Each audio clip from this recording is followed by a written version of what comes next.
Okay, Joe, look, Vice Premier He Lifeng was speaking earlier at the opening plenary, and he focused on China's commitment to dialogue, to multilateralism, to contributing stability and positive energy to the global economy. How do you interpret that?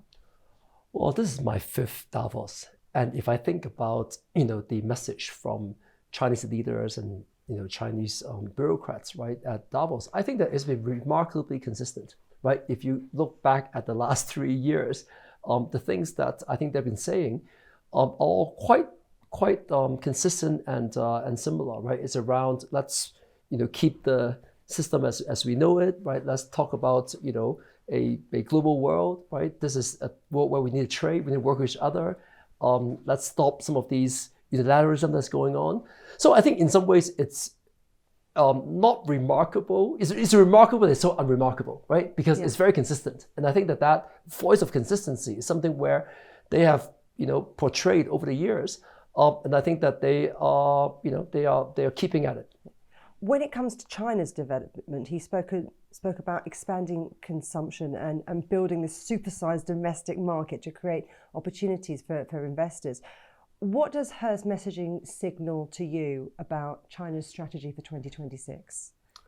Actually, if you look inside, China's economy, I think that obviously over the last 2-3 years, there's been a little bit of an overhang of the real estate, bubble bursting. There's a little bit of a, Chinese companies facing this intense competition.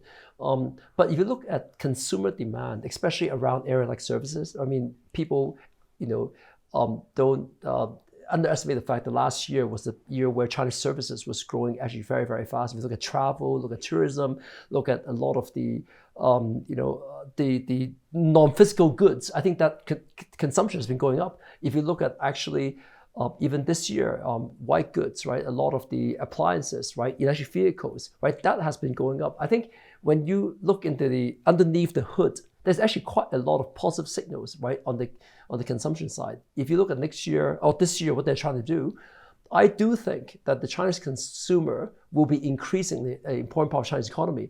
And I think that that's something to look forward to. Now, we got to balance that with the exports because those numbers are growing faster than consumption. So therefore, it's a bit overshadowing the consumption. But if you look within consumption, I think it's actually a pretty steady, on its way up type momentum that you can see already.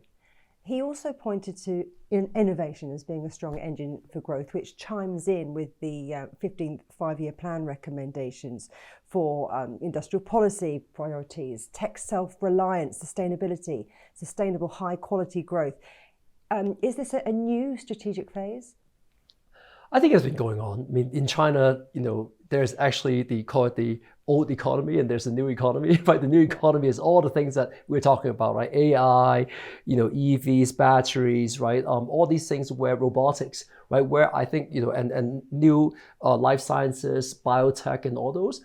I mean, those are seeing I would say, they're saying like, what slowdown? We are growing as fast as ever before, right? This is something where they are globally competitive. It's where everyone wants to put more investment in there. Investors are chasing after these. If you look at the Hong Kong Stock Exchange, right? In the past year, the IPOs has been all around this new economy. I think, however, at the same time, the more traditional, right? The retail, the malls, right? A lot of the old consumption. I think that's where you see a lot of strain in there. So I think that what is important in China these days is how do you align yourself? How do you use technology? How do you use these new ways to position yourself in the right swim lanes? So you're in the growing part of the economy and not in the suffering part of the economy. And that's really like my message to our clients is around like, where are you? And if you're in the wrong swim lane, you better get yourself over there. Otherwise, you'll be suffering.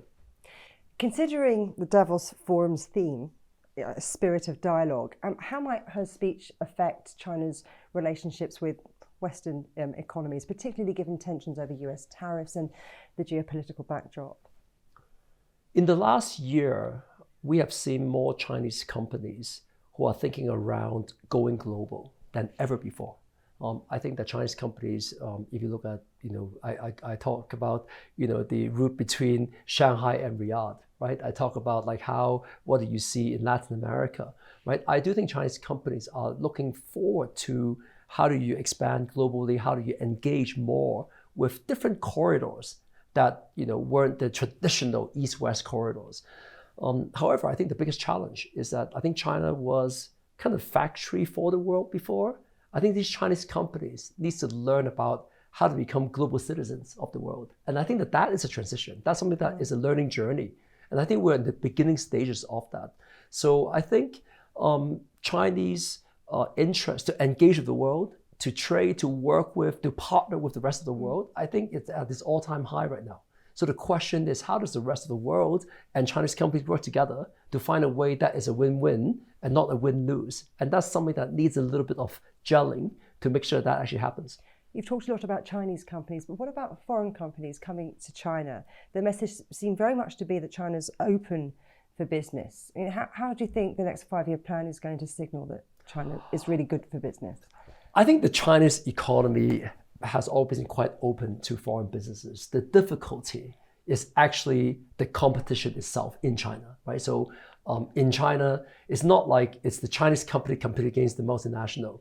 It's every company compete against everybody, right? So in many ways, when you go into China, this is like I call it the world's toughest gym, right? There's no, are you a foreign company? Are you a local company? Are you an old company? Are you a new company, right? It is basically everyone's competing against each other. And in that arena where the world's most competitive business landscape is going on, I think multinationals are realizing that this competition is intense, right? And a lot of them in the past 20 years have had I would say, enjoyed a pretty good time, right? And actually expanded themselves. But in the last couple of years, right, the local competition has really caught up to it. So the question for them is not one of whether China's open or not. It's whether they are competitive enough to serve the Chinese consumer who are discerning, who are intensely looking at all the deals out there, looking for value for money, right? And how do you compete and do well in there? The flip side, though, is if you can win in China, you're pretty competitive in the rest of the world. So we do encourage multinationals to say, well, you gotta get into that gym, because if you're fit in there, right, you go to the rest of the world, right, in those gyms, right, you're pretty good. It works both ways, doesn't it? Because he also said he would then hope for a fair, transparent and predictable marketplace for Chinese companies abroad. There are geopolitical headwinds, this tricky seeking growth of this fierce domestic market. How can Chinese companies evolve to become true corporate citizens, global corporate citizens?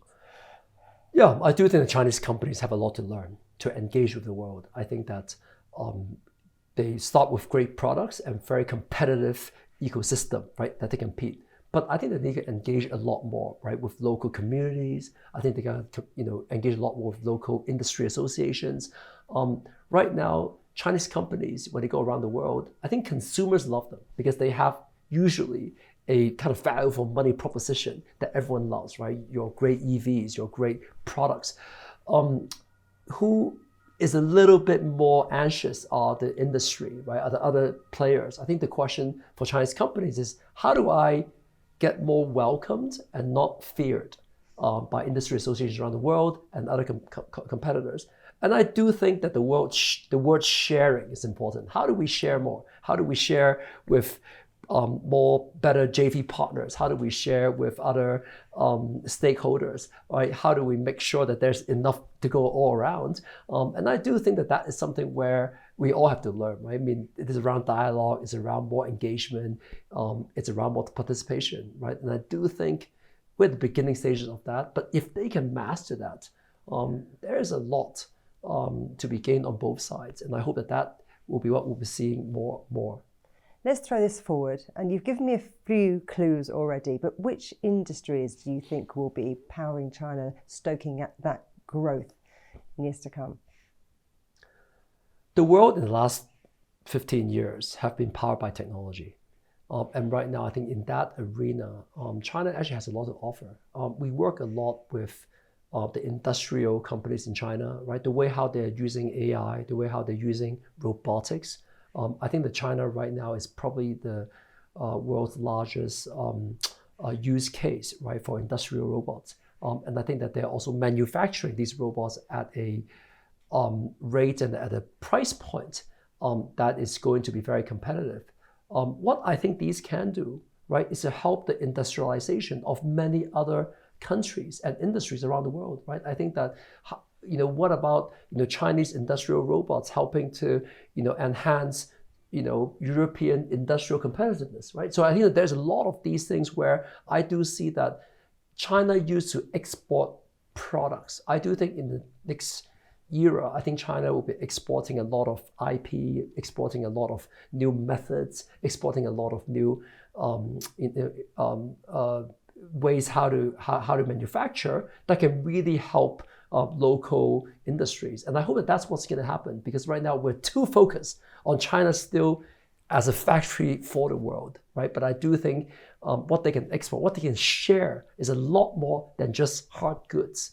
There's a lot of intellectual power, right, that I think can be shared around the world. I think that is what I think the spirit of Davos here is around, more dialogue, more engagement, and more cooperation.